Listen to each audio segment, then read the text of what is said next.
It's also it's a fun thing to stay here for Christmas. When you live here and you stay for the whole holiday of Christmas and stuff, it is weird when you see people come here just for Christmas. I don't know, I'm not gonna lie. I get that it's like a magical New York Christmas. I understand we have a very big tree. I get it. But underneath all that, we're still just New York. You know what I mean? I know the lights are very pretty, but underneath those lights is just regular New York. It's still rats playing dice games, shanking each other when they go sideways. It's very jarring, you know? I don't know. And it's interesting because so much of Christmas is for kids. It's specifically for kids to enjoy, you know? And it's weird because we spend the entire season of Christmas telling kids to do the opposite of what we tell them to do all year. All year we're like, don't talk to strangers. Don't you dare talk to a stranger. If a stranger even approach you, you yell stranger danger. You let them know that they're a stranger to you. And then for the whole month of December, we're like, yeah, go sit in that old motherfucker's lap. No, it's fine. Go. We make them. They don't want to do it sometimes. We're like, no, sit in his, so I can take the picture. Sit in his lap. Be still. Jeez. You know, it's harrowing. I knew a guy one time, okay, this should make me laugh the way it does, but all right, I used to work with a dude, and he would do part-time work as a Santa, but he was a black Santa. It just made me laugh how people would get to the mall and they see him and they want to be cool about it. They try so hard to be cool, but they'd also be like, so is there another mall close by? I've always felt like there's a lot of stuff around Christmas that I'm bad at, though. Like, I'm bad at wrapping gifts. I'm horrible at it in a way that's demoralizing. You know what I mean? Like, there's no quicker way when you give a gift to look like you can't read than to wrap it poorly. I'll even watch the YouTube video and I'll do all the steps with them, and I feel like there's steps they're not recorded, because then when they get done, they have a perfectly wrapped box, and I got a hexagon that looks terrible. It doesn't matter the gift. You could give the most beautiful gift. You could give someone a golden necklace for Christmas, and if you wrap it bad enough, it's gonna look like you stole it. Like, it's horrible. I use too much tape, I use too much wrapping paper, so all my gifts look like hostages. They're just extra wrapped up, like, It's horrible. I tried to give myself, myself gifts sometimes, because I haven't always got the best gifts. There was one year where I'm pretty positive my dad forgot Christmas. Like, don't feel bad, I'm an adult. Just roll with me for the story, okay? So basically, I'm pretty sure he was coming to visit me, and I think he just slid everything that was on his kitchen counter into a bag. Because when he brought me these gifts, they didn't make any sense individually or all together. This was one of the craziest Christmas. Okay, so I'm little, right? And so this man gave me one AA battery. Like,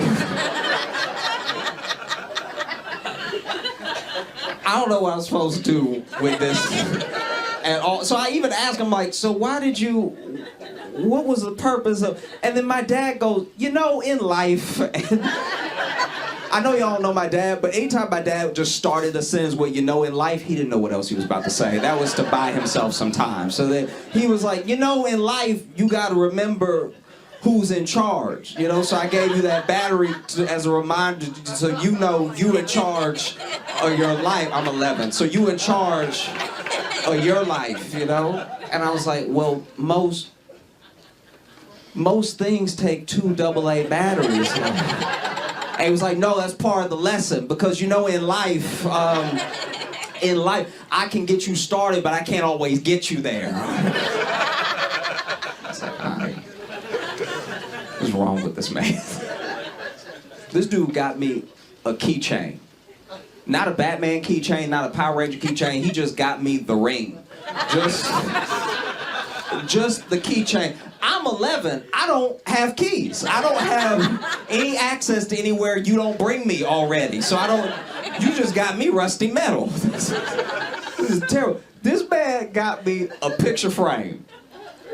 Just the frame from Walmart. It still had the white people in it. It had a whole white family in it having a wonderful day. Just at the beach like... Not even a picture of us, just the frame. All right. So I've started to get myself gifts, you know, just to make sure that at least one person is happy with the gift that they got me, and that's me, right? You know, I tried to gift myself something years ago. I was like, all right, let me be vulnerable, let me open up, because I used to be really laid back, and I was starting to get more and more tense every year. So I was like, you know what, I'm gonna go out on a limb, do something I've never done before. I'm gonna get myself a massage, all right? All my friends that go to spas, they can't say enough good things about it, so let me go ahead and open myself up to a new experience. I am not like a big man, and the person they got to give me my massage was the biggest man. He could have been. He's the biggest man I've been in a room with by myself. I was so upset having to be in a room with a man this big and only a towel. I was like, this is deeply upsetting. And I didn't know anything about spas, so I didn't know I could ask for somebody else. So then he would stand outside the room. I didn't know I could turn to the receptionist and be like, do you have anybody else? This man is so big, and his hands, he had the biggest hand. Anyone can do with their life what they wish. I'm a very live and let live type person. But these are boxing hands. Like, these are not masseuse hands. Like, he will mess around and rearrange my guts the way his hands are so big. And so then he starts in on the massage. He's been massaging me for like a minute and a half. And he is making all the noises I'm supposed to be making. And it could not be more upsetting. This man is rubbing my back and going, what do you do now? Like, because I don't have enough bass in my voice, and I'm exposed. I'm wearing a towel. I'm naked. I'm not a homophobic person, but it was a homophobe's nightmare. This was genuinely distressing. I'm just in a towel, and he on my shoulders like, God dang. You ever just wish you had a gun? Like, it was horrible. But I can't complain. I really can't. Other people have had it way worse than me as far as Christmases go. I grew up in Louisiana, and I moved to Chicago after college, and I was working with a dude who told me about his Christmas. He said his most magical Christmas that he ever had was also his most traumatic, because he had done all of the Christmassy stuff, and he loved Christmas. It was his favorite holiday, right? And so he went to see Santa at the mall, and then he had laid the milk and cookies out with his parents for Santa. Now, he lived with his mom and his stepdad, and he didn't like his stepdad. He called his stepdad Darren. Full thing, all the time. Stepdad Darren, all the time, right? His dude was like, you can call me dad. He's like, I'm not gonna do that, stepdad Darren, all right? And so then he had laid the cookies out in the milk with his mom and stepdad Darren, and then he had put on his pajamas, washed up, kissed them both goodnight, gave stepdad Darren more of a pound. He wasn't really like, we're not close like that yet. And then he went to bed, and he was trying so hard to fall asleep. You know, like when you're little and you're trying your hardest to fall asleep so Santa can come, right? You're trying to knock yourself out because you don't want to mess this up. You've done everything. You've been good all year. You laid out the milk and cookies. You don't want to mess it up now by being awake. And as he was falling asleep, he heard steps on the roof, right? And so he's like, oh my God, that's Rudolph. That's the whole crew up there right now. Like, I gotta fall asleep. He's trying so hard to sleep. What was actually happening was the night before Christmas, his house was being robbed. And so he hears the footsteps on the roof and everything, and he's laying there trying to get to sleep. But you gotta think about it from his perspective. He laid out the milk and cookies. He went to bed. He hears the footsteps on the roof. Then he hears some noises in the living room. It is Chicago. His stepdad had a gun, right? So his stepdad shot the intruder in the leg. So from his room, he hears,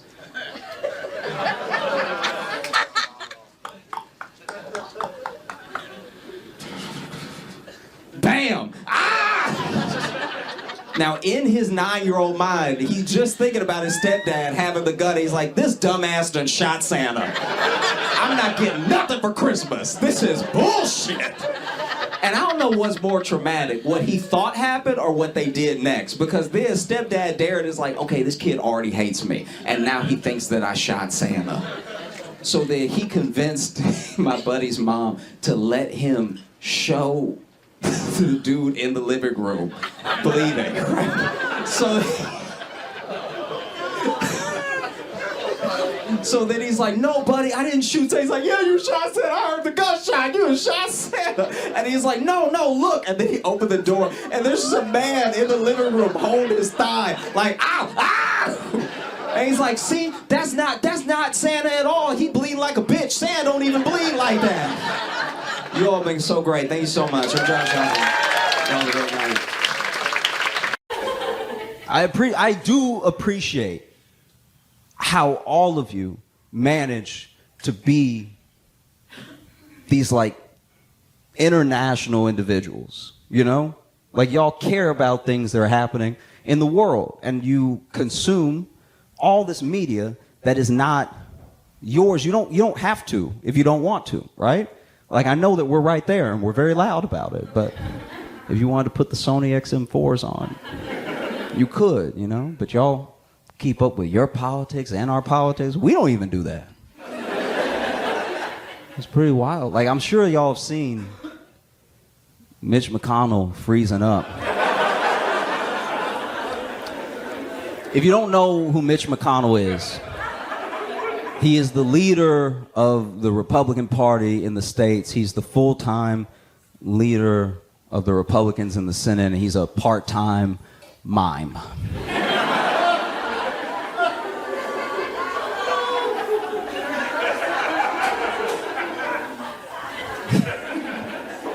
And I know you're wondering, you're like, how is this happening? We're wondering the same thing. How is this happening? How is this? This is crazy. He's not by himself. Biden's hella old. Trump is hella old. You know, Dianne Feinstein's hella old. We just keep letting older and older people stay in power, and we don't even really know why. I think that mainly there's something to be said for like how fearful Americans are. And so if there's anyone that can offer us any form of stability, we'll take it from them, you know?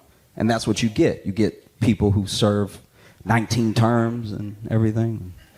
Came in. The fact that this man froze while they were asking if he was going to run for re-election, I think that was God answering for him. That's crazy. If you didn't see the video, basically they're like, would you be running for re-election? And then he went, huh.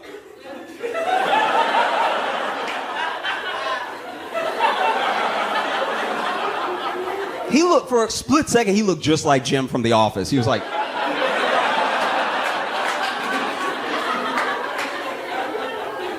And then his aide walked up and they were like, did you hear him? It's like, hearing's not the problem, ma'am. You know? And there are some people that are like, oh, leave him alone. He's an old man. It's like, all right, well, just because you're old doesn't... Being old isn't a virtue. He was shitty all the way up until then, so... Do you know what I mean? And look, I hope...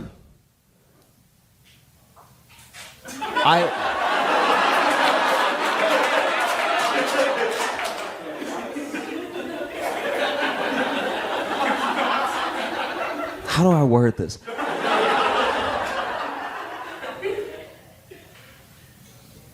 I hope he's able to maintain his health as well as the first responders from 9/11 that he voted against funding are able to maintain theirs. You know, like, I think that...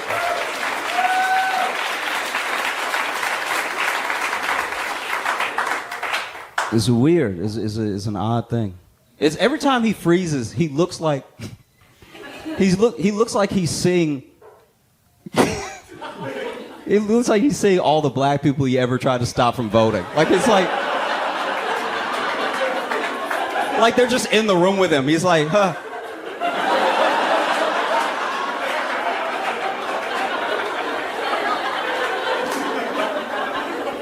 That is a lot.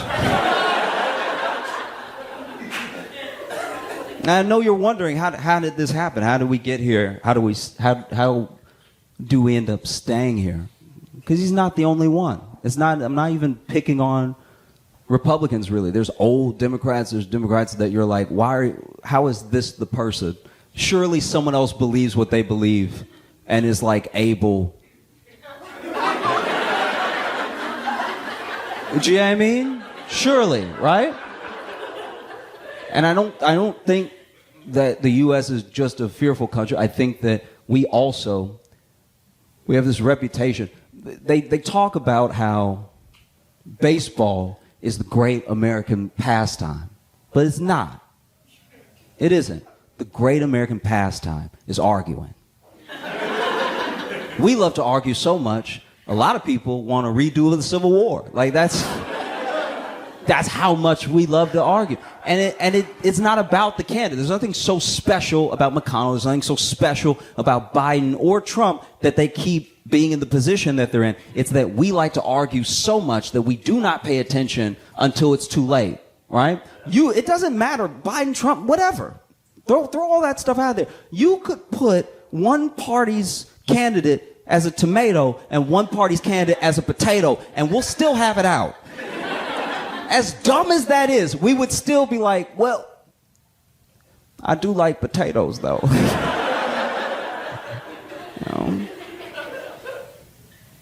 But we don't know. We're very unsure as a group of people, you know? You watch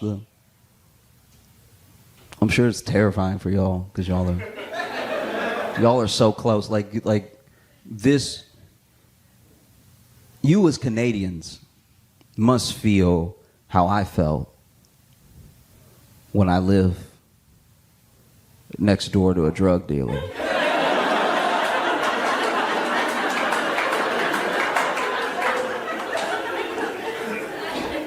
Had nothing to do with me. It was none of my business. But I don't know.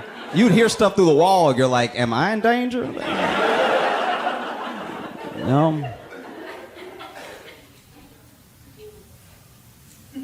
Like, you even watch from afar the shootings that we have, the school shootings that we have. It's genuinely terrifying. It's terrifying for us, you know? And so many of them happen that there's no keeping up. Like, just within, a week of each other, there was a shooting, there was a hate crime, and then there was a shooting at a school. And you wonder, like, how is this sustainable? Is it possible for it to be sustainable? You know? You take a country that has this much crippling student loan debt, and you carpet bomb it with a bunch of school shootings. It's no wonder we don't like to read. Shit feels dangerous.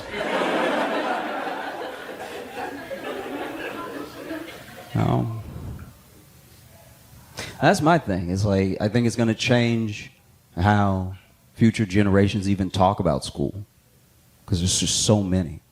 It's not this like uncommon occurrence. And like, they don't all make international news because, thank God, not 13 kids aren't dying every time, but it's, it is happening. It makes me wonder if 30 years from now, there's going to be a kid who turns to another kid. It's like, hey, him over there, he cold-blooded, got ice in his veins. Be like, what? Him? Yeah, him. What'd he do? It's like, he got a PhD.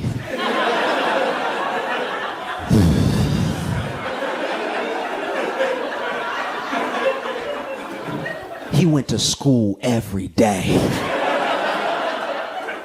He doesn't give a fuck.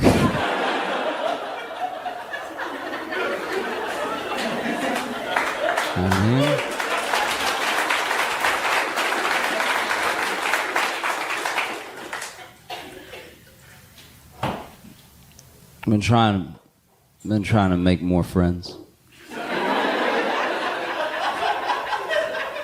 This is the thing. When you are young and have a lot of friends, you think that you're good at making friends. But there's a chance that you're not. There's a chance that these friends are just from convenience and proximity, right? Because then when you get older, when you become an adult, you see how hard it is to make friends, you know? It's hard, whether you're trying to date someone or make a friend, it's incredibly difficult to walk up to someone and make something out of thin air. Because that's what you're doing when you're building relationships. And we're not always receptive to it, you know? We think that we're good at making friends. We think we want more friends, but sometimes it's not the day. I got too much on my mind. Or don't talk to me here. Or it's impossible to know. Huh? Like if somebody rolled up to you right now like, damn, man, I like your glasses. I like your hat. What you doing later? You'd be like, get the fuck away from me. I don't know if it's drugs you taking or drugs you need to be taking, but get away from me.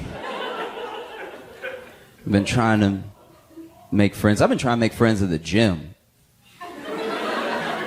Because that way I'll have a spotter. So I won't gym alone. If you don't know what a spotter is a friend who lets you believe in yourself too much.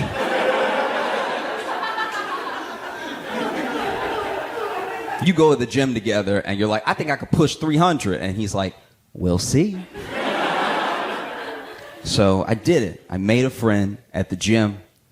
I was working out and I saw this guy and he basically was on the machine that I needed, so I was sort of waiting around. And have you ever met someone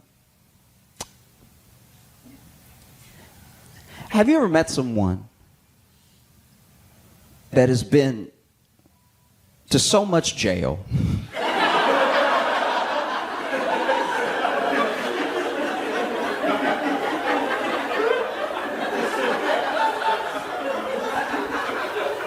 they've been to so much jail that they are from jail? Do you know what I'm saying? Like you might be from Toronto, right? You might be from Vancouver. This man was from jail, okay? And you know he was from jail because he was like working out and he was barking in between reps. Like he was like, arr, arr, arr, arr. It's like, okay. And he noticed me sort of lurking around waiting for him to be done on the machine, and he saw me and he was like, you trying to get on this one? I was like, oh, maybe. If that's okay with you. And he's like, let's take turns. I'm like, okay, cool.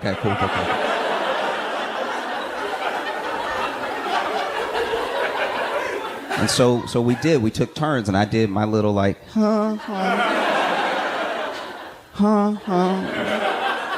he did his like, arr, arr, arr, arr. You know what I mean?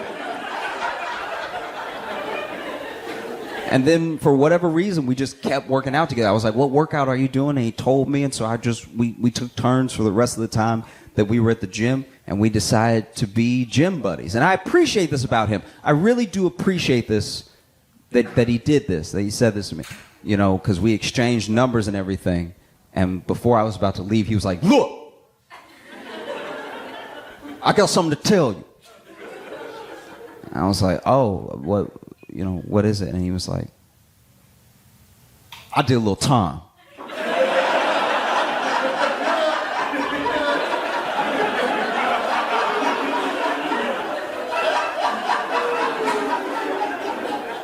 Have you ever had someone tell you something that they thought was a secret?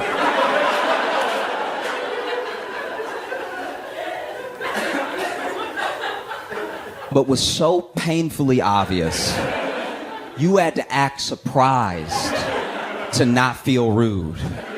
So then he said, I did a little time. And I was like, oh, time where?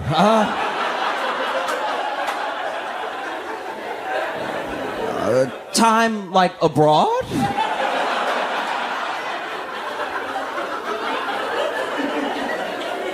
And he was like, no, the pen. And I was like, oh, yep, fair enough. Okay, I got you. And so we decided to be workout buddies. And next time that we're supposed to meet up, I was late because I got off work late. So now I was heading there. And I'm excited to see my new friend, my new gym buddy, my new spotter. And as soon as I see him, I'm thinking he's going to have a smile on his face, too. This man is pissed, right? I walk up. He's like, where the fuck was you? Okay? I already started working out. I already did chest, already did back, already did stomachs.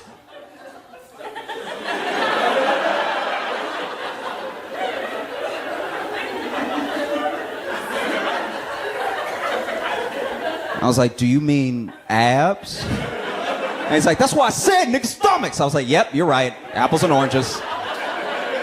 Fair enough.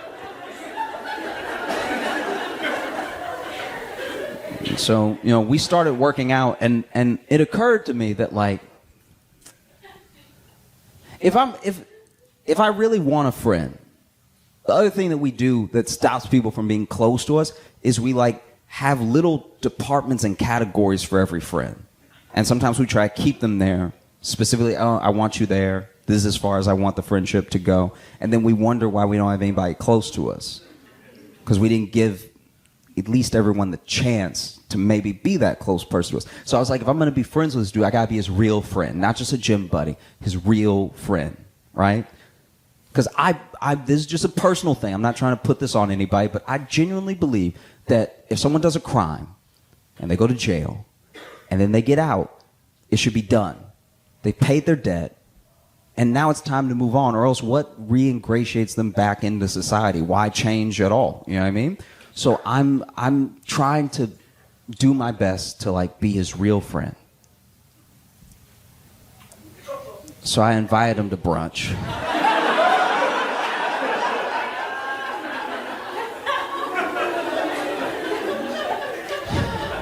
And Saturday comes, right?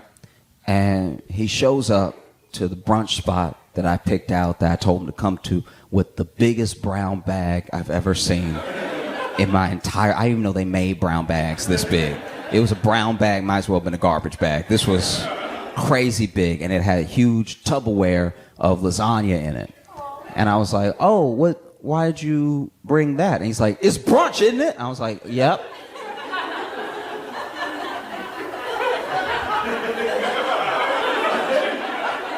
But that's why we're here at the brunch restaurant. Like, you didn't have to bring any brunch with you because all the brunch is inside. I didn't know. And he's like, that's not what you said. I'm like, I understand. I didn't tell you not to bring anything. That's my bad. I didn't realize I needed to say, don't bring, all the brunch will be inside when we get there. And he's like, but it's brunch. And I was like, oh, yeah, you keep saying that, and I don't know what you mean. He's like, it's brunch. I brought my lunch. I was like, oh, this dude went to jail before brunch was invented. Okay. Cool. But my man loves $13 mimosas. I know because I was paying.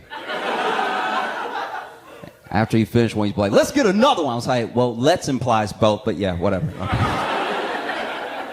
But it's great. It's a great friendship to have because, honestly, this dude, I can't say this like as a blanket statement, but I will say, if it's possible, you know, one of the things I think that makes society better and would help in reingratiating these people back into society is if everybody had a friend who had been to jail. Because I will say this, a friend who's been to jail knows exactly when to leave a party. I went to a party this dude invited me to. I'm there for 12 minutes. And he's like, we need to get out of here. And I was like, oh, okay. And the next day I saw that party on the news.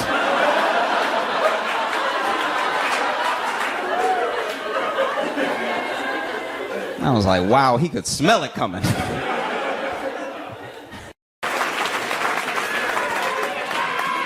Oh, thank you. That's very kind. Nah, I hope I can back it up. Oh, Lord. Uh-oh. No, this is the thing. I have not been to St. Louis much, but I got in last night, and I've had a great time so far. You have a beautiful, beautiful city. You have a beautiful museum. Lots of stolen art. Lots of, like, y'all got it good. Like, that I was looking around like, wow, that's from Egypt. Oof. And he really in there too. That's crazy. Oh, I had some great pancakes. You know, this has been wonderful, and the people here are incredibly sweet, incredibly nice. Yeah, this is like. But y'all have some.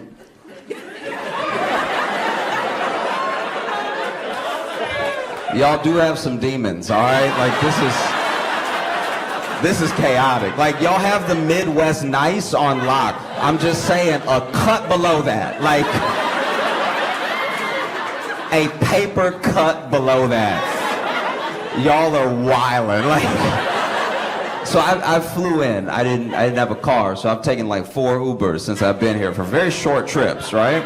Very short. We're talking less than $10 trips, just over here to over here, because I don't know if I'm gonna make it on foot, right? Like this is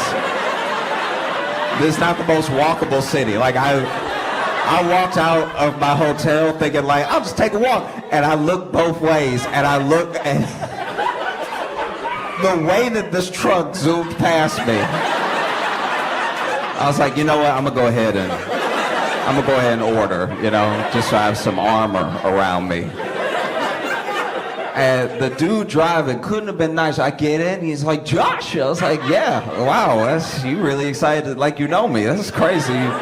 Excited to see you. I get in and we're talking about the day and everything. And then I don't know, like truly out of nowhere, my man just looks ahead and his whole face changes and he yells out in the car. So his windows aren't down. Nobody can hear him but me. This is for nobody but him and I. This man goes, it doesn't take 2 lanes to turn right.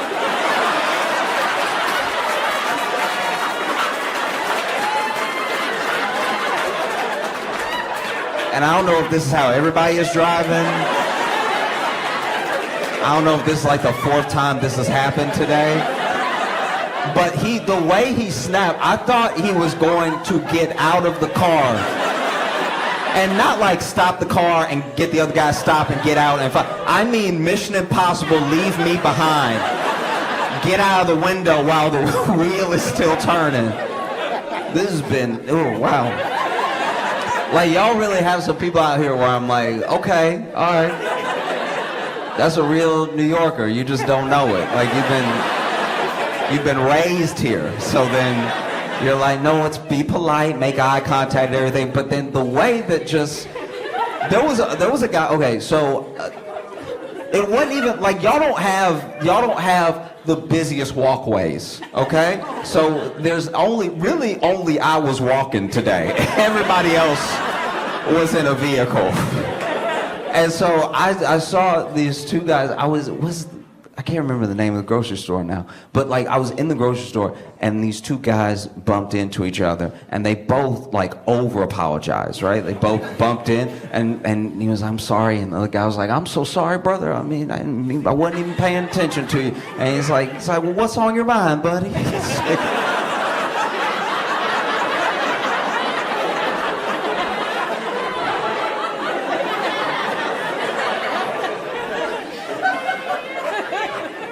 And he's like, I just been going through a lot, you know what I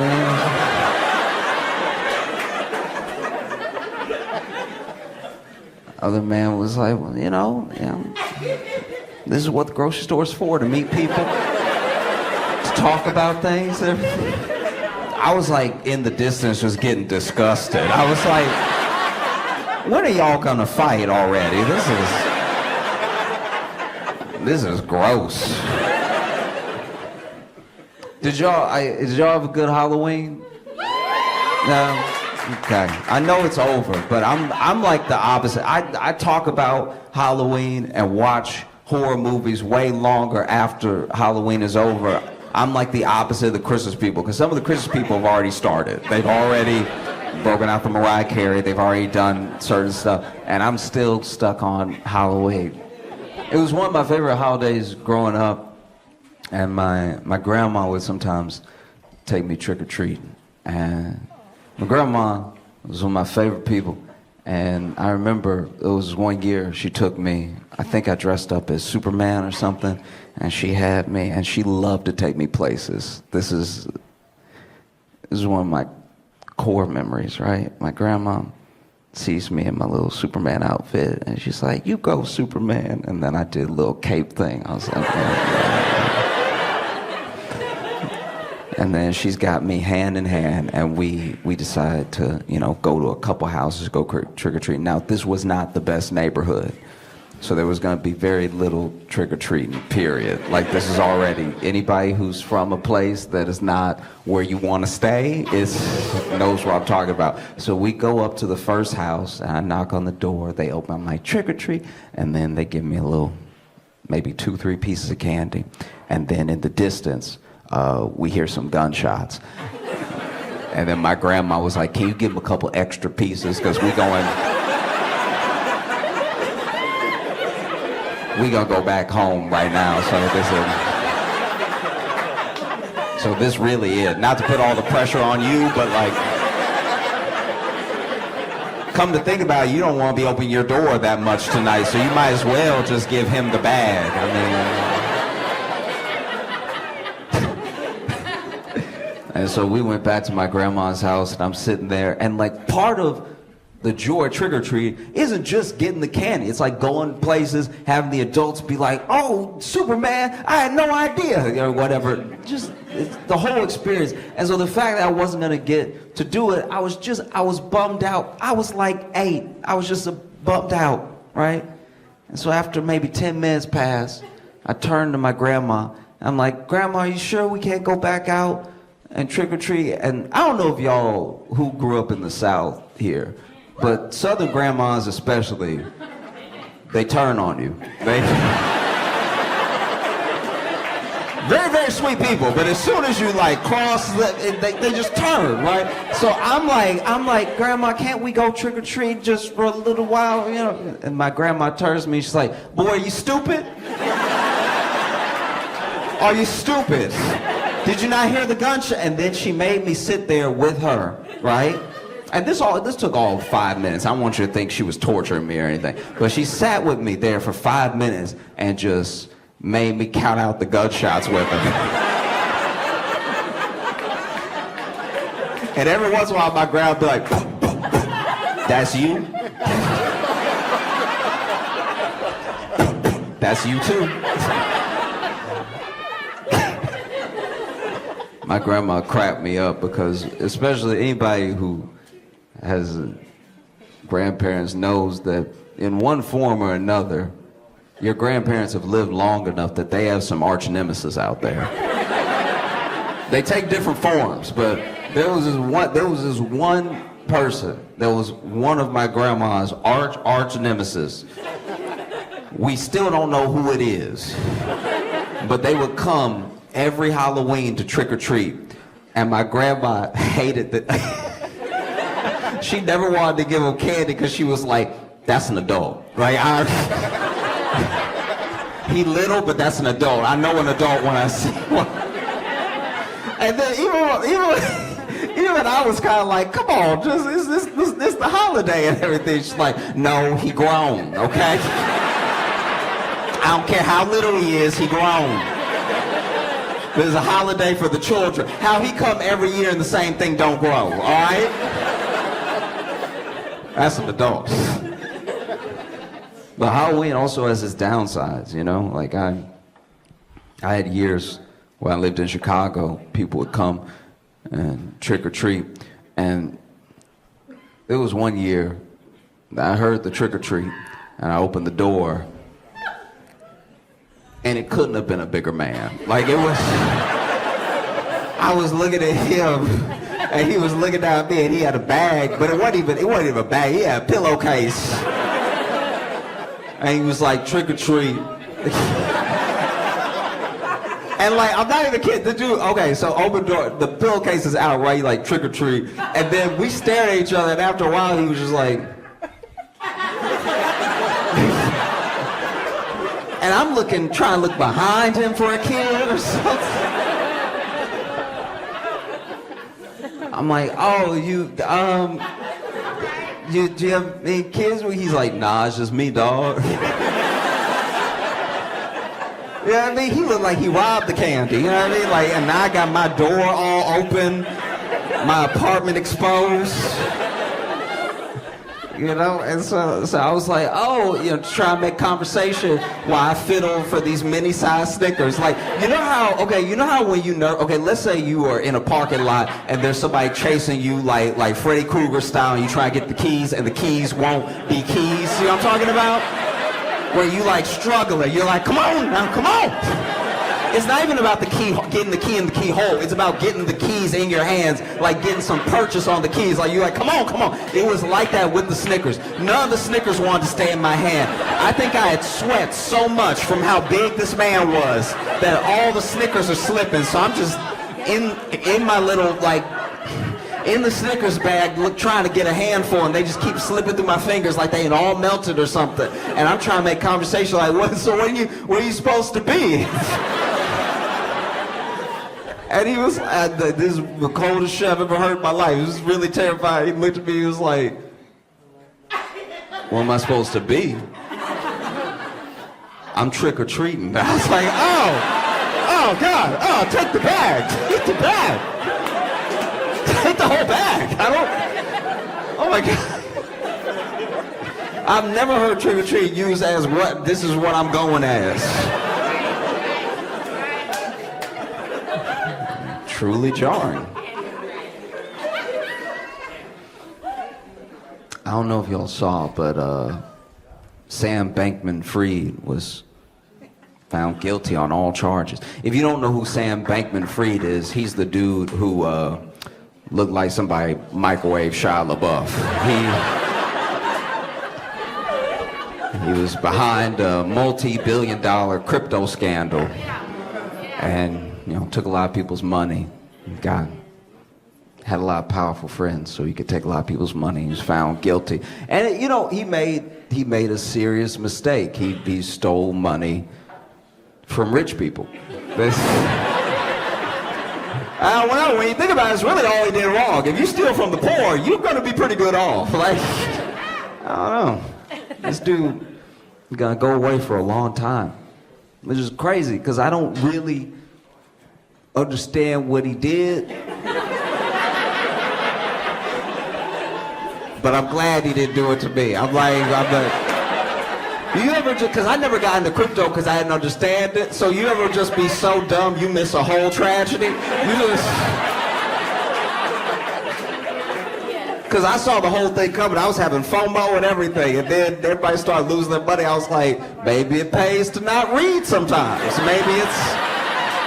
Maybe it's to my benefit that I have stayed as ignorant as possible on very specific subjects in life. Give it up right now for the one and only Josh Johnson!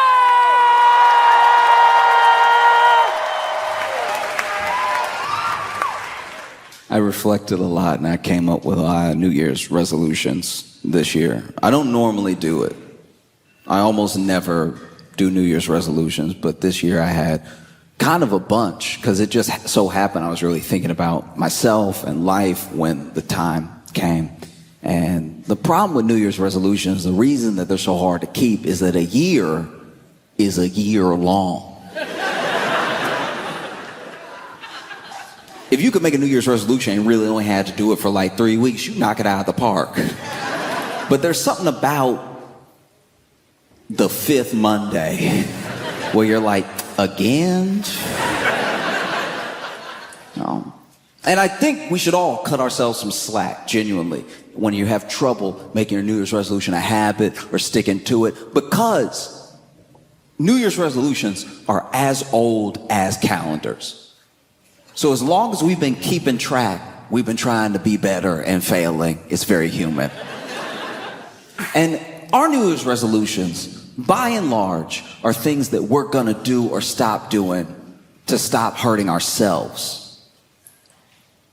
If you read through history and you go back to the New Year's resolutions of whole civilizations, right? The Babylonians, the Romans, these people would have ceremonies, and usually a lot of what they did, a lot of their New Year's resolutions, was to appease their gods or the tribe at large. It wasn't just about them. And all of our New Year's resolutions, for the most part, are things we're going to stop doing or start doing to stop hurting ourselves. They had New Year's resolutions to stop hurting other people. You read back in history, there were just New Year's resolutions of whole tribes that were like, this year, y'all, we not gonna pillage. We were doing too much last year. We were pillaging over here, pillaging over here. Not everything need to be pillaged. We need to start focusing on us, all right? Even probably had a tribe leader came up with a slogan, we not gonna pillage, we gonna be a village.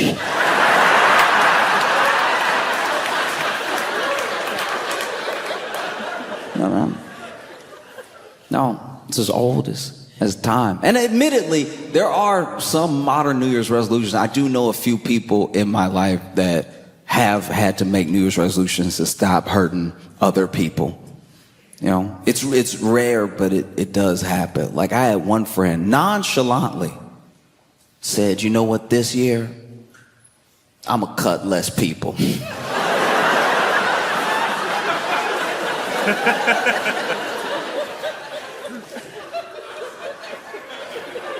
First of all, I didn't know she was cutting anybody. Second, your New Year's resolution is day one. Your New Year's resolution is to cut less. You didn't say none. None was an option. The year hasn't happened yet. You haven't even met who will be worth cutting, and you're still like, I might maybe give them a pass. Said, I'm gonna cut less people, and I was like, what do you mean cut less people? They were like, oh, you know how it is. I hate being asked or told if or that I know how something is when I clearly have no idea how it is. Oh, you know how it is. You go out and somebody press you, and next thing you know, you holding the blade on you. It's like, what life do you think I'm leading? What life are you leading? When are you doing this?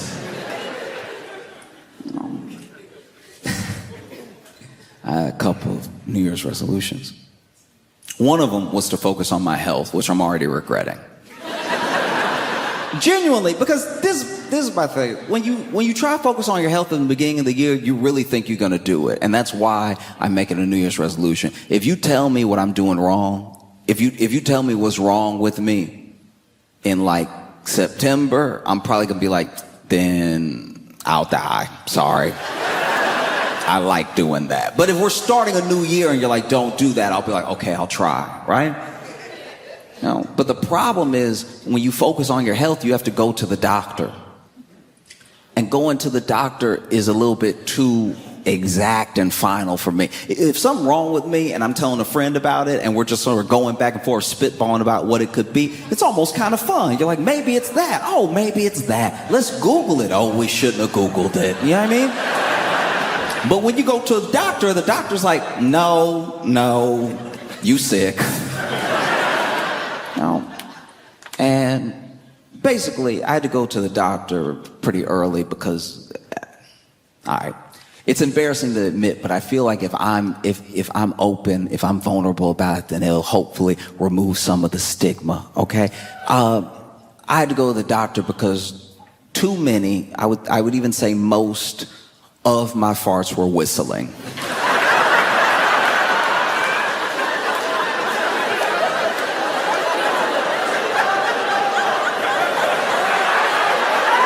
Okay, all right. So if you're going through what I'm going through and you hear that laughter, that's why I'm doing this, to try to break through, try to show the normalcy of what was happening to me.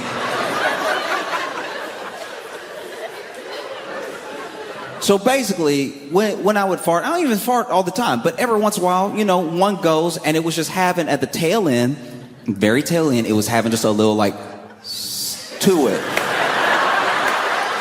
I didn't know where it was coming from. I didn't know why it was happening, but I was hearing it. And I'm not like a musician in that way. I don't know a lot of music theory, but it did seem like a bit of a D sharp to it. Like it had a little bit of that fire alarm, that a little bit of that at the very end, right?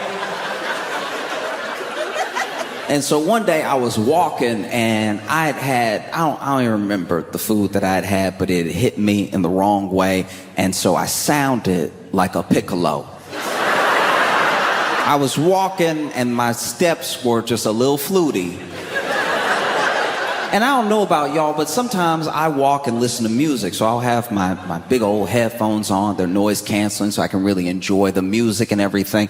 And I knew I had a problem because the cut through it was so high of a pitch, it must have got under the noise canceler. And so I was just walking, and I don't know, once again, about you, but when I'm wearing my headphones, I'm listening to music and I'm walking, it feels like I can fart however loud I want because I can't hear it, so then it must not be that bad. I know that's not actually how sound works, but it's just kind of what goes through my head while I'm doing it. And I was walking, I just heard a sort of like, do you remember? And I was like, uh-oh, I should probably talk to somebody. And so I did. I went to the doctor, and when I got to the doctor, I had a bit of an issue because I even tried to use as many big words as I could to describe what was happening to lessen the blow of what I had to say. So I was like, my flatulence is having some orchestral notes to it.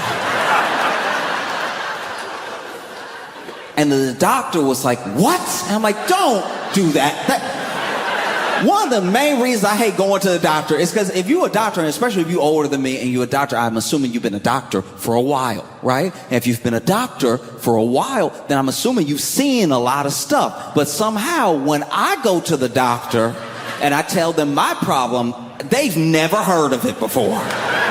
You got all these encyclopedias in here with all these diagrams of people's bodies and stuff, but then I tell you what I'm having happen, you're like, what? And then I just made it simple. I was like, look, my farts are whistling. He was like, what? And I was like, that's worse.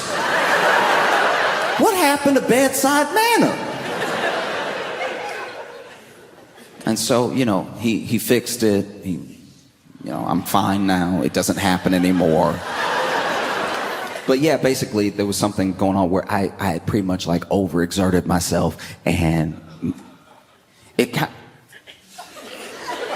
he explained it better, but I guess my organs were kind of like a Tom and Jerry configuration, and it was just making me whistle at the very end, and then it went back to normal. My second New Year's resolution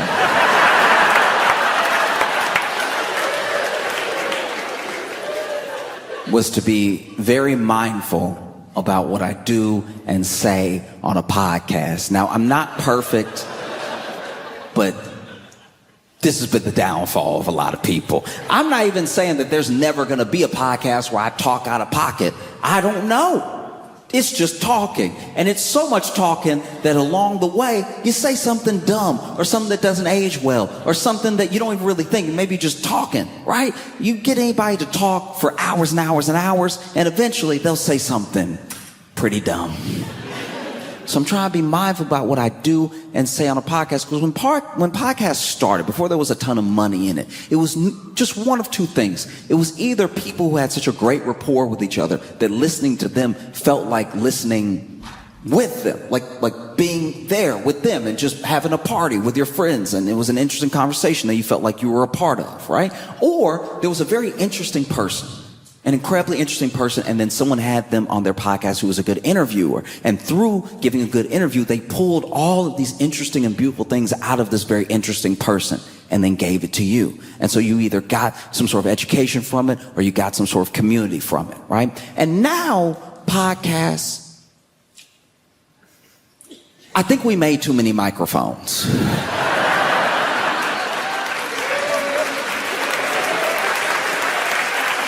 Because now it's a genuine mess. Like I watched what I think was maybe one of the most important podcast clips of all time. One that exactly, perfectly describes what I'm kind of talking about. Mike D has a podcast, and in that podcast he was talking to OG Tulo, a rapper. And while he was talking to him, OG Tulo reaches into his pocket and somehow shoots himself in the leg.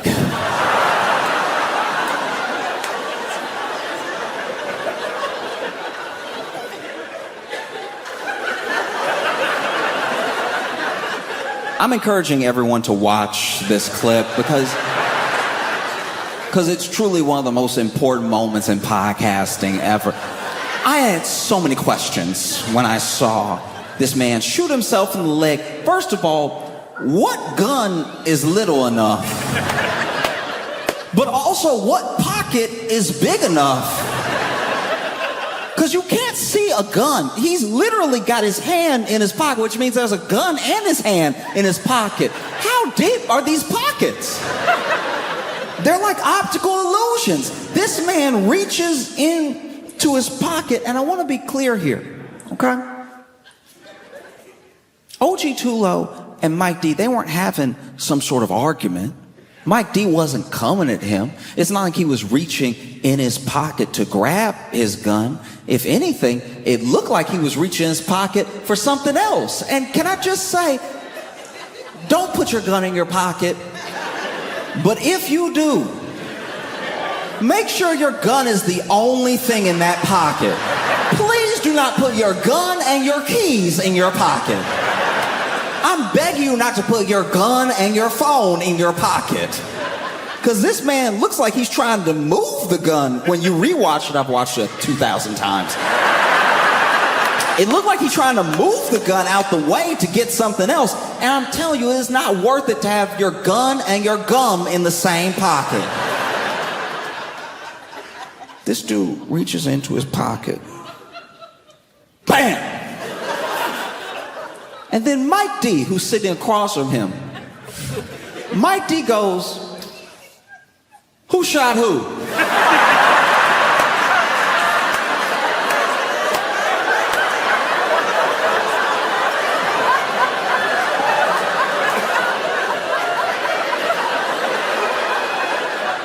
They're facing each other. He turns to the cameras out there where the people are, who I guess are producing the podcast. And he turns to them and goes, "Who shot who?" Somebody got shot?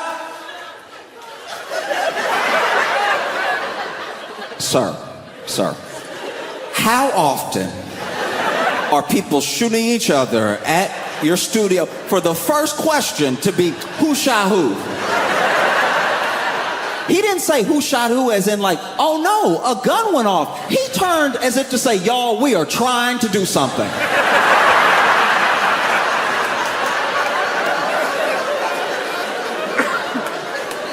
This man turns, "Who shot who?" Somebody got shot?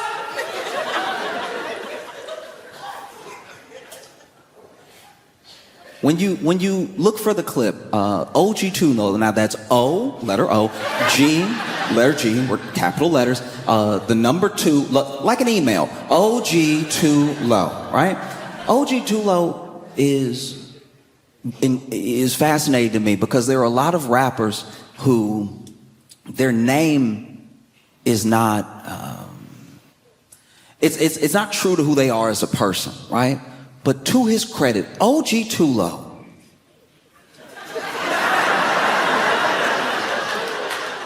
shoots himself in the leg and only goes, his reaction to shooting himself in the leg, all he does is go, "Ooh."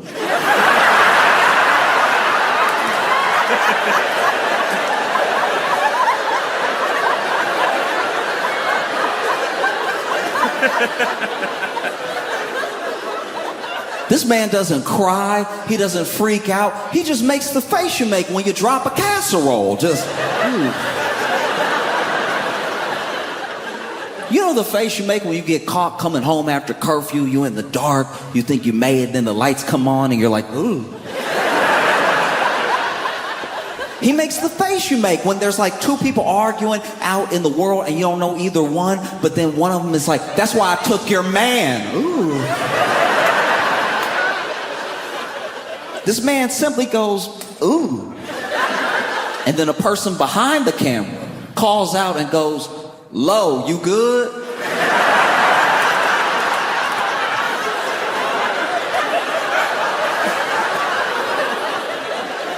There are a few things I hate more than being asked if I'm good when I should not be good. When I'm clearly, people wait till you hurt to ask if you're okay. And I understand the reflex question, but you just saw something very bad happen. You saw a man reach in his pocket where he clearly forgot he had a gun and then shoot himself in the leg, and now you go, "Lo, you good?" And OG too low.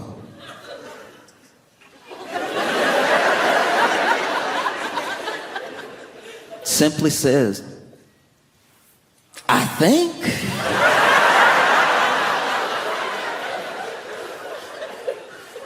And so I'm trying to be more mindful about what podcasts I do and what I do on them, because I've seen how bad it can go.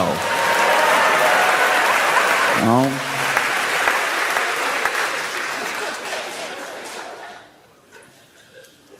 Another thing, another New Year's resolution I had was to take better pictures of my male friends. Okay? As men, we gotta start taking better pictures. This is rough. We wonder why it's a struggle out here, but I'm telling you, I know good men. Not just decent men, I'm talking about good, wholesome men. Father figures in men. Father material, marriage material men who are out here taking pictures forehead first.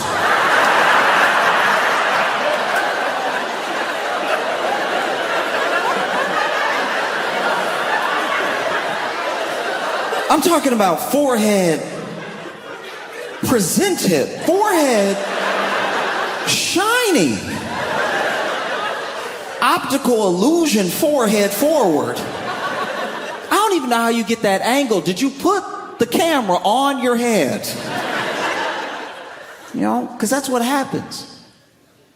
As a man, you don't get that many good pictures taken of you by other dudes. You know?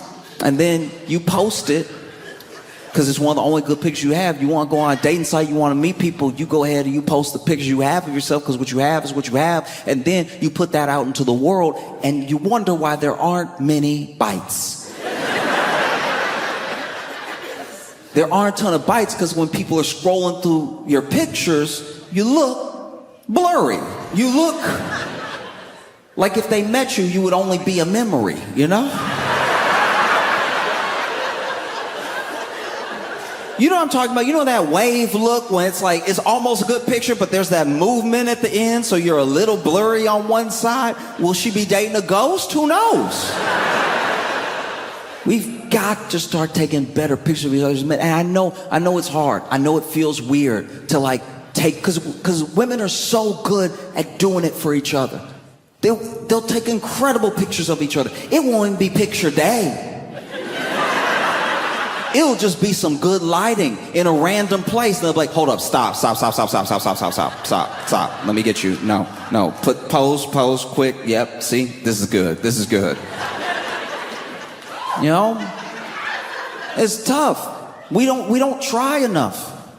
We don't try. Even if you muster up the courage as a man to know that you look good that day, and you ask your boy to take a picture of you, as men, we get too uncomfortable trying to make each other look good. Like you're scared to try to make your boy look hot. Even if you're looking good, bona fide, looking good, anybody can see it. You're dressed well, shaved, everything, right? And then you hand the phone to your boy. He's like, got it. That's not helpful. You didn't get it. You didn't get it. That's why when I post the picture, I look like smoke. Because you were so uncomfortable, you couldn't stop, let the phone rest for a sec. The phone didn't even get to adjust. Do you know the technology we have in our pockets? And the phone was like, I didn't get that at all.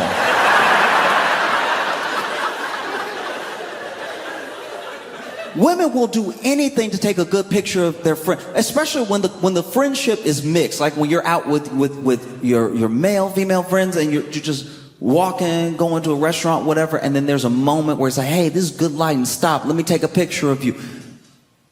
I've seen work put in. Because they love their friend. The things I've seen, it's not just one of these. I've seen women get angles for each other. Angles that it never occurred to me to get. The way that I've seen women work their knees backwards.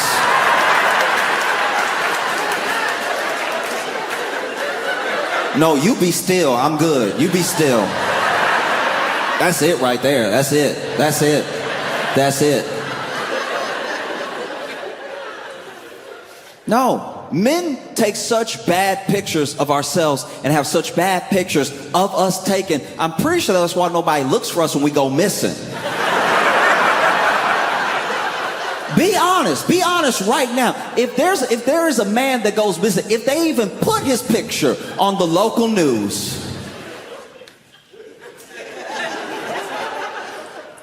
it's the worst picture of him if it's not a picture from high school. If it's not his high school picture with that bow tie or whatever, it's just him being like...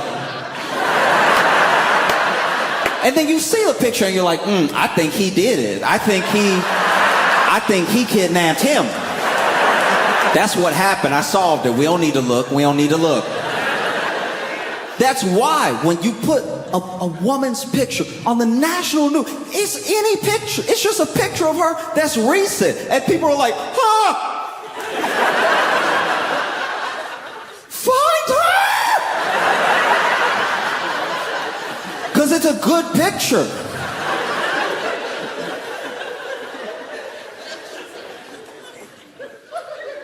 Another New Year's resolution that I made was to start making, how do I put this? I want to start having manlier mannerisms. The entire time I've been alive, I've just been moving the way I move because it's what feels natural to me in the moment, but I'm seeing every once in a while there'll be someone that comes into my life that shows me that actually, maybe not this way.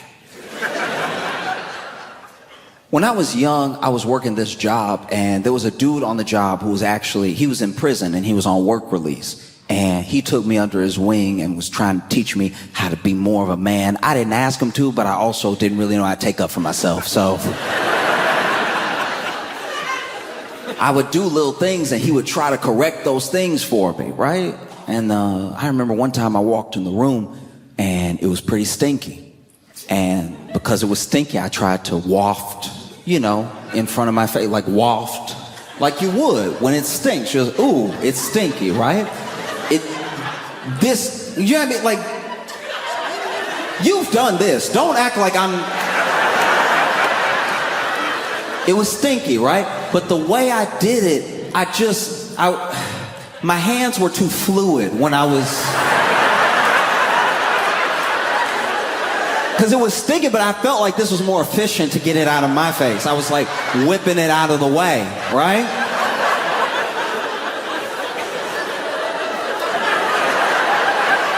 And he saw me and he was like, stop doing that. And I'm like, what? Why? And he's like, your hand looked like a whisper doll.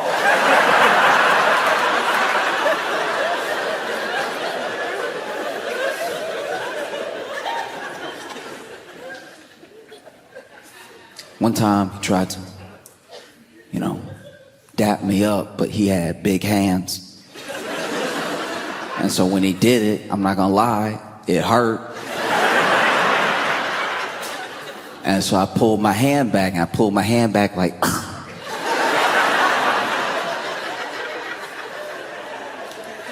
And he was like, don't do that. I'm like, what should I do then? He's like, I don't know, but not that. The worst one was, people talk about fight or flight, and people often don't talk about freeze, which is what I did in this particular situation. This dude had been on work release, right? And some dudes who he must have got into it with before he went to jail found out where he worked. They waited for him to take a smoke break and they tried to jump him. Now, initially, when they tried to jump him, they were just pressing him outside, talking. I don't know if he owed them money. I don't know what the situation was. All I know is I'm walking out with the trash and then they swing on this dude, all right? And then he, by himself, fights off both of these dudes. And he's not really losing or winning, but he'll take one to give one, and then he'll get one good enough that they back up a bit so he can focus on the other one and then go back to this guy and everything. But then at one point, my man, he gets clipped. He gets clipped by one of these dudes, right? And they have him with an uppercut, and he goes backwards. And I'm not proud of it, but it was my genuine reaction. When he got hit, I did go.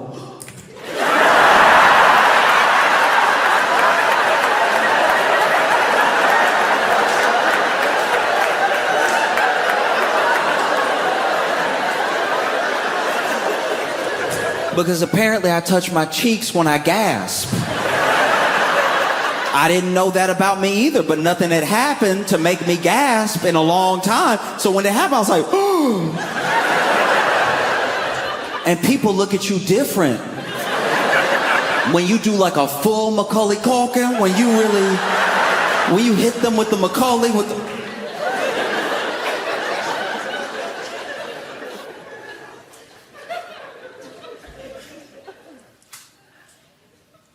Another one of my New Year's resolutions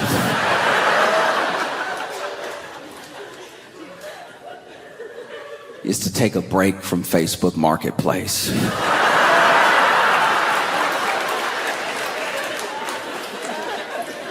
This is my thing. It's not even that I'm buying a lot, it's just everyone that I seem to buy off of on Facebook Marketplace is I'm never meeting them at a good point in their life. Right? So when I meet them, there's a whole energy to it that doesn't feel like just regular commerce. As an example, I went over one time, I needed a bed frame, so I went to purchase the bed frame. Facebook Marketplace, I show up, right? I've already paid, and I show up to pick up the bed frame, and it's not as if I came there to make a friend. I wasn't trying to sit down and have tea or something like that. I really was there to pick up the bed frame and be out. But the way I was being rushed the entire time was making this start to feel like some stolen goods. Do you know what I mean? Just I'm like, all right, so can I help you put it somewhere? Do you have a truck or do you have something? I was like, oh, okay, all right, calm down, right? And then while taking the bed frame, there's a piece missing. And so then they go to get this piece. And when they go to get the piece, there's a truck that pulls up. And then when they walk back out, they're like, oh no. And then this guy gets out of the truck and he's like, Amy, why? Why? And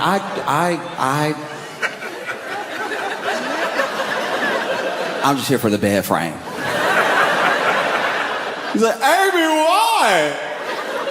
And she's like, I told you why. I'm done with you. I'm sick of it. I'm sick of everything that you do. I've given you so many chances. And now she is yelling over my shoulder. Like I'm here. I'm where I am now. She's right here yelling at him who's behind me going, why? So I am kind of like this child of divorce in this moment.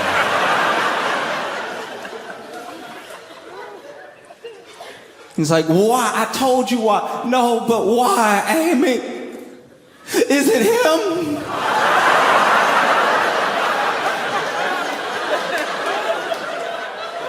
And I can honestly tell you right now, it didn't look like it would be me, because when he said, is it him? I went, huh?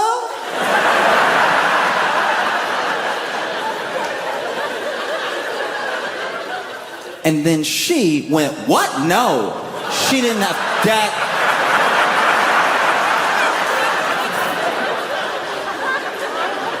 Now I'm looking at both of them like, oh.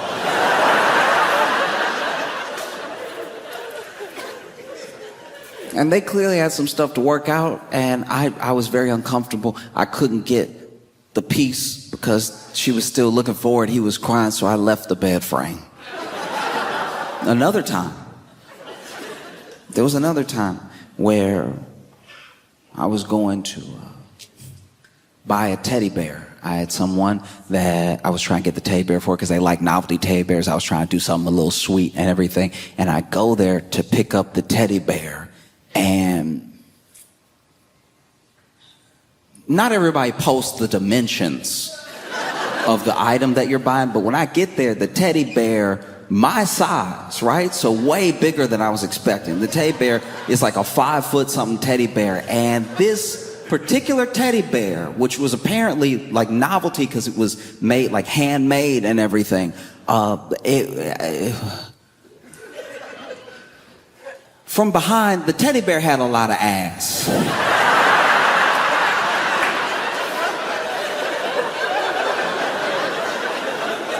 Like a twerkable amount of ass. Like it was cheeky. And so, you know, I'm trying to pick it up and it weighs a man. And so I was like, okay, maybe not.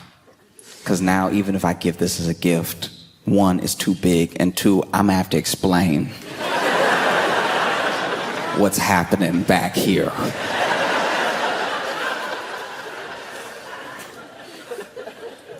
I went to buy a fridge one time, and I get there and I'm talking to this guy about the fridge, like where I should go get it, and he's looking at me confused.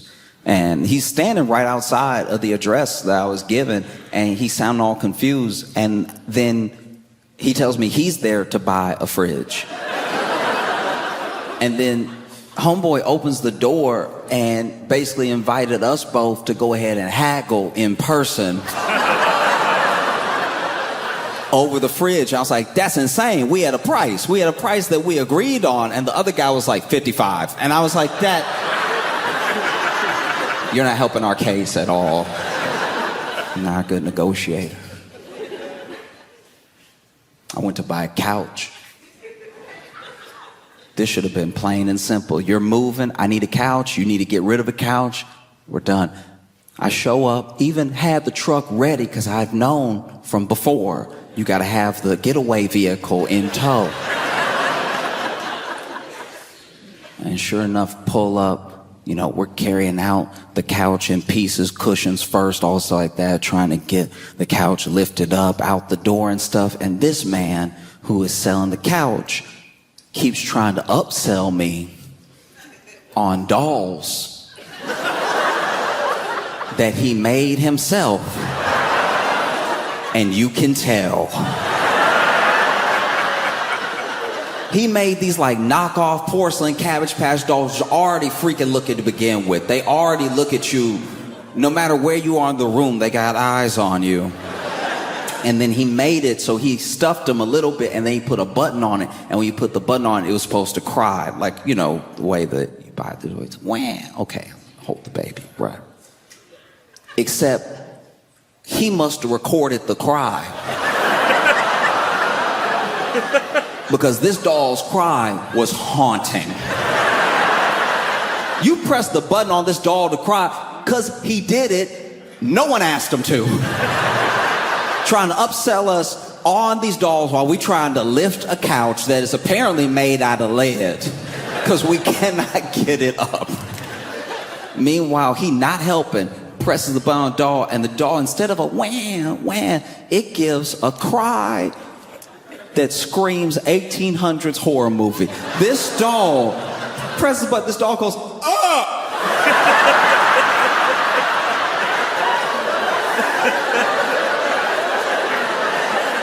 I'm doing that because he made so the mouth open.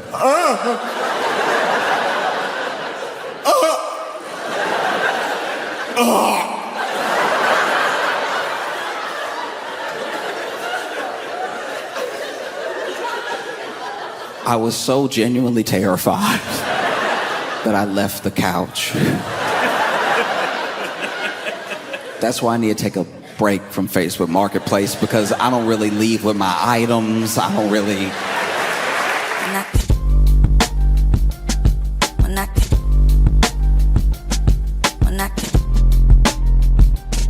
Mira.